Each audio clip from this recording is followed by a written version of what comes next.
Muli namang nakasabay at nakatapatan pa ng ating Coast Guard, ang Chinese Coast Guard, sa pagpapatrolya sa bahagi ng West Philippine Sea.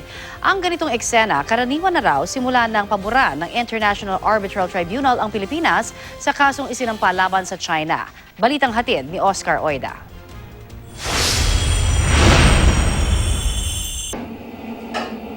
Sa videong ito, nakuha mula sa loob mismo ng BRP Nueva Ecija ng Philippine Coast Guard.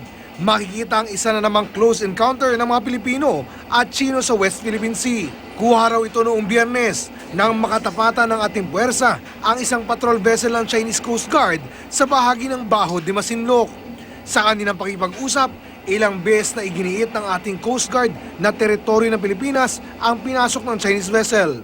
Chinese Coast Guard Vessel 1104. This is Philippine Coast Guard Vessel 003 together with MCS 3001. We are conducting routine patrol in our exclusive economic zone. Over. Pero walang sagot ng Chinese Coast Guard habang papalapit ang dalawang barko sa isa't isa. Chinese Coast Guard Vessel 1104. This is Philippine Coast Guard Vessel 003 together with MCS 3001. We are conducting routine patrol in our exclusive economic zone. Please come in. Over. Pero ilang sandali pa, Philippine Coast Guard, Philippine Coast Guard, this is Chinese Coast Guard, Opo.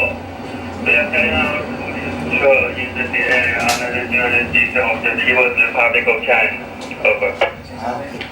git ng Chinese Coast Guard, nagpapatrolya rin daw sila sa kanilang teritoryo. Karaniwan na ang ganitong eksena para sa mga nagpapatrolyang Coast Guard sa bahagi ng Baho de Masinloc. Ito ay matapos ilabas ng International Arbitral Tribunal ang kanilang desisyon na pumapabor sa Pilipinas. Pangalawa, para din madama yung presensya ng gobyerno doon sa area. Ibig sabihin, dahil merong itlos na panalunan, well, wala namang reason bakit hindi tayo dapat magpatrol. Tapos na naman yung itlos. Pero imbis na magkaroon ng kumpiyansa, tila nawawalan pa ng pag-asa ang ating mga mandaragat. Kung ikukumpara kasi ang ating mga barko, wala pang katiting sa mga higanting barko ng China na minsan ay may kasama pang mga eroplanong nagpapatrolya sa himpapawid. Last month, we have BRP Tubataha, dumating galing Japan. And we have 9 more coming from Japan. Okay, so this 44-meter vessel would be a very big help kung sakaling nandito na sila lahat. The next one would be arriving in December, then 3 months thereafter, darating na siya. And the President 2 weeks ago also approved the procurement of 2 vessels katulad nung sa China, yung dalawang malaki.